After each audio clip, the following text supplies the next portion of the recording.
இன்னைக்கு என்ன ஸ்பெஷல்மா? மசாலா தேங்காய் சாதம் வாங்க எப்படி செஞ்சேன்னு சொல்கிறேன்.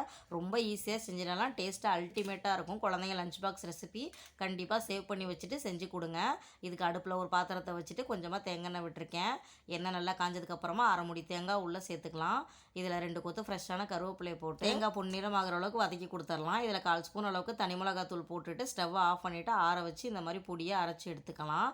இப்போ மறுபடியும் ஒரு பாத்திரத்தை வச்சுட்டு தாளிக்கிறதுக்கு தேவையான அளவுக்கு தேங்காய் எண்ணெய் விட்டுருக்கேன்.